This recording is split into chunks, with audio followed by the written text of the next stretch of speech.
It's a new year, and this is a perfect time to be honest about the fact that the old deprivation approaches to ending overeating and emotional eating cycles, they don't work. With everything you've accomplished, food shouldn't feel like the one challenge that leaves you feeling stuck. I know from the outside you are the woman who has it all together, but on the inside, the fighting with overeating and emotional eating, it feels very different. Your missing piece is the 6-month coaching program designed by a psychologist, that's me, specifically to help successful, high-achieving women like you break free from overeating and emotional eating. Invest in 6 months to finally heal your overeating habits, and in our time together, you will get personalized strategies to overcome overeating without dieting, deprivation, or willpower. You'll discover practical tools to break free from emotional eating. You will learn how to use psychology and high-performance techniques as your secret weapons. You're going to have expert guidance and coaching from me and get strategies that are tailored to your challenging life. And you're going to connect with a group of high-achieving women who get it. This isn't about quick fixes. It's about stepping into a lasting solution that is created specifically to fit women like you. The doors to your missing piece are open, and right now, in January, there is a very special offer that's expiring soon, and that is going to allow you big savings on tuition, whether you choose to pay in full or whether you select the monthly payment plan. You are closer than you think to being unstoppable. Go to toomuchonherplate.com and click Join the Program at the top of the page for all the details. But do it now before the special offer expires. I would love to help you untangle this thing for good.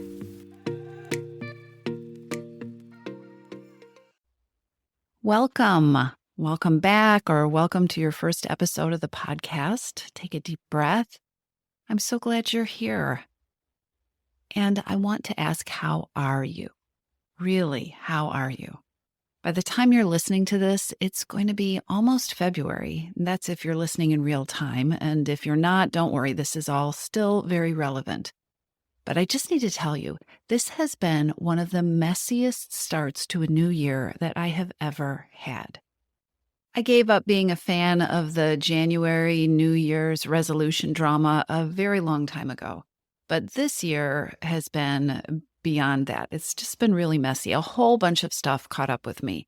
And so January has been about taking care of family. It's been about health and health crises and lowering expectations. It's been about going slow.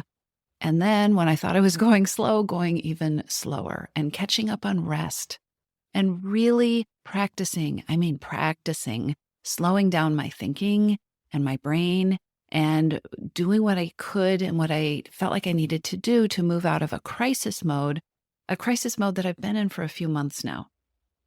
Because of things that are beyond my control or were beyond my control, my time and my energy have been very limited. Life has been pretty, I would say, extremely chaotic, and it has been definitely unpredictable. Now, I'm very relieved to say that this is calming down. Oh my gosh, I am so relieved to say it. But life gets this way sometimes, right? And so anyway, back on January 2nd or 5th, or I don't know when, sometime at the beginning of January, I made the decision that I was going to spend this month focusing on accepting the fact that I couldn't always focusing on not being able to focus, focusing on resting, focusing on being present. And most of all, kind of underlying all of that, I was going to spend this month focusing on giving myself that next layer of permission to be imperfect, which is so funny because as humans, we have no control over our very real human imperfection, right? But perfectionism and the expectations that we layer on about being perfect, these things are a constant struggle for just about all of us. And this, my friends, is what I want to talk with you about today. Have you ever considered how much you have lost to perfectionism? How many times maybe you've quit something altogether because you blew it? How much overeating has happened because you, quote, ruined your day, right, by eating something you shouldn't have, in air quotes, so that all the rest of your plans went out the window? I've blown it. It's ruined. We have to start over. I have to quit this thing I was doing. All my progress is gone. How much time and energy have you lost? How many goals have you quit on yourself over? How hard have you been on yourself because in whatever instance, in whatever area, you didn't tick all the boxes? You only got some of them. You didn't get 100%, and so it wasn't good enough. It was ruined. You hadn't done it right. Overeating is a common symptom of the overwhelm that is created by perfectionism. And perfectionism can also be a trigger for overeating. It is a big, old, tangled up relationship. The relationship between overeating and perfectionism is close, it's complicated, and it can get pretty confusing. But when you untangle these things, you will definitely take a slice of your power back, a huge slice. If you set one goal this year, and guess what? You get to set a goal any time of year. There's nothing magical about January 1st. If you set this goal today or 6 weeks from now, if you only choose to set one goal this year or create one objective for yourself, might I suggest that it be working on taming perfectionism? I think this month I stepped another inch off that hamster wheel, and it feels so good. It feels really good when I'm not in that other place in my brain where I'm busy feeling frustrated with myself for not being perfect. The struggle is absolutely real. I do not think anybody ever perfectly breaks up with perfectionism, which is entirely okay. Taming my perfectionism gets to be an imperfect work in progress. And this is true for every single high achiever I know. I fully expect to spend the entirety of this year, probably this decade, probably the rest of my life, periodically catching myself procrastinating or making something too difficult because of thoughts I have that are based in perfectionism and perfectionistic thinking. And I fully expect to catch myself over and over and over and over again, and then gently talk myself back down to reality that I get to be imperfect, which is okay. And it's better than okay each time I do it. After years of practice, I tend to catch myself much sooner. And I am imperfectly, on a good day, much more likely to laugh it off and maybe even make fun of myself a little bit when I catch myself in that ridiculous web of crazy perfectionistic expectations on a good day. So, will you join me in imperfectly saying no to perfectionism this year? Starting today, whatever day of the week today is. And in case you need some reinforcement, or maybe you're fully on board, but there's a part of your brain that needs some reminding about this, if there's a part of your brain that's saying, oh, but perfectionism helps me have high standards, or perfectionism has been a key to my success, I would like to present you with 9 reasons that I feel are fairly compelling, 9 compelling reasons to give up perfectionism. All right, here we go. Number 1. Perfectionism prevents us from being our best. The idea that we are held to a higher standard because we are perfectionists is a lie. Perfectionism prevents us from being our best. Fear of getting it wrong or failing makes it harder to take risks or dream big or sometimes even get started. Number 2, perfectionism leads to weight gain if this is something that's important to you. I wish we could measure how much overeating happens after somebody decides they weren't perfect enough, after you decide that you've blown it, right? Everything is ruined. And since everything is ruined, you might as well throw your plans out the window until you can start over, because the process has to be executed perfectly. And if it's not perfect, it's ruined, and now it's a free-for-all. Number 3, perfectionism kills growth. One of the best ways to improve and to become more successful is to learn from mistakes and from missteps, from things that don't go well. Perfectionism prevents us from looking for the value in what didn't work. You've heard me say this before, but it is so important. Perfectionism shuts down learning. When you shut down learning, you can't grow. If you fall off track or you always find yourself falling off track, like there's a pattern of it, the most important thing that you can do isn't to just keep starting over. That's a hamster wheel.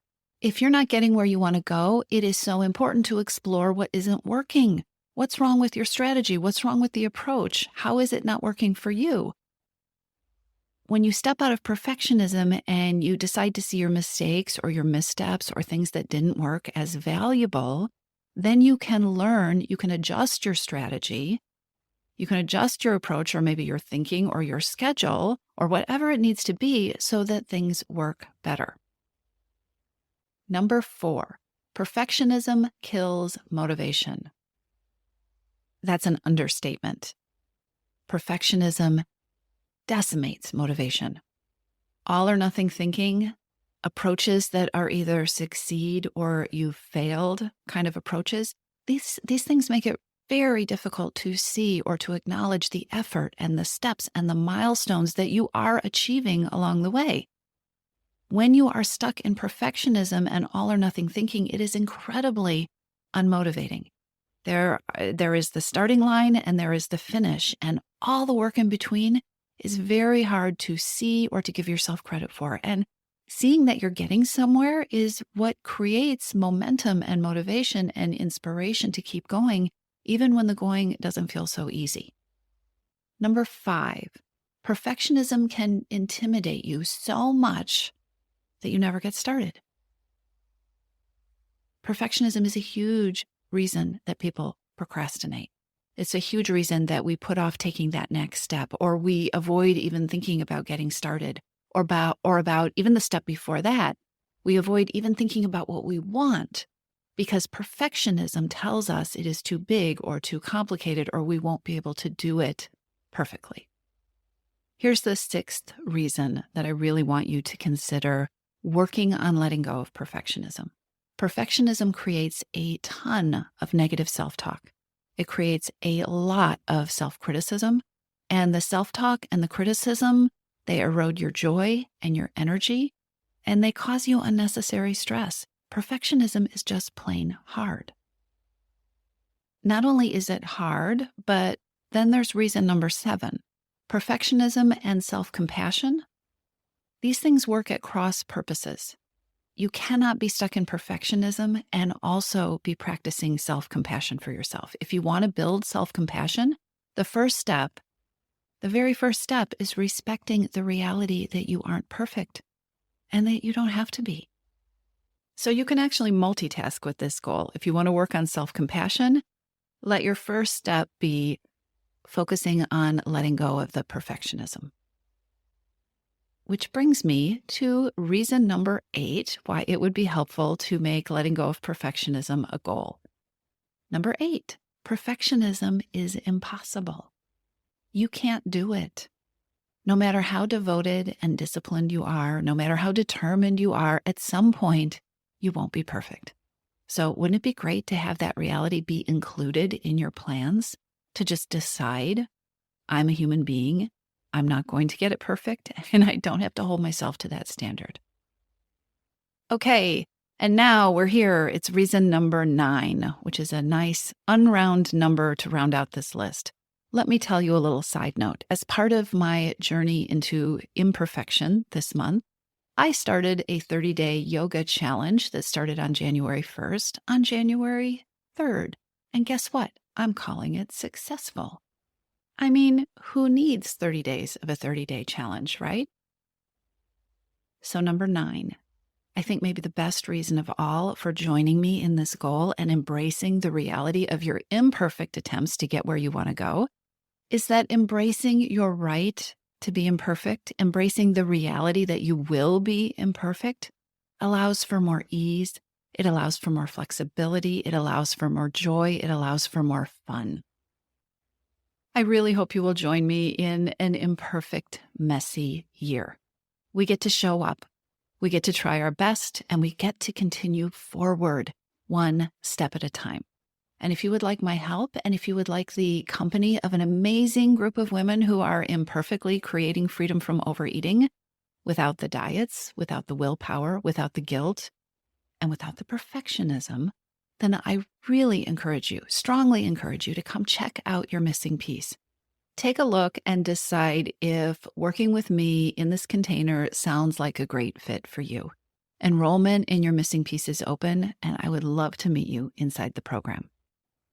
In the meantime, keep going, be imperfect, and have a great day. I'll talk to you soon. Your Missing Piece is my 6-month psychologist-designed coaching program where I work directly with successful women like you who are ready to end the cycles with emotional eating and overeating without diets, without guilt, and without endless battles with self-control, because you deserve better. Over 6 months of working together, you will get personalized strategies to overcome overeating without deprivation, without willpower, without dieting. You're going to discover practical tools to break free from emotional eating. You're going to learn how to use psychology and high-performance techniques as your secret, powerful weapons. You'll have expert guidance and coaching from me, and you're going to get strategies that are tailored to your challenging life. On top of all this, you'll have the opportunity to finally connect with a group of high-achieving women who get it. This isn't your typical group program. It is a curated experience with my expert guidance and my support to help you create sustainable changes at your own pace in a way that fits your life. The good news is that it's January and there are seats available, and you can get started right away. Also, if you act soon, you can even take advantage of the January special offer and save $500 on the 6-month tuition. There's even an option to add private coaching sessions with me to the program if that's something that you want. For all the details, go to toomuchonherplate.com and click Join the Program at the top of the page.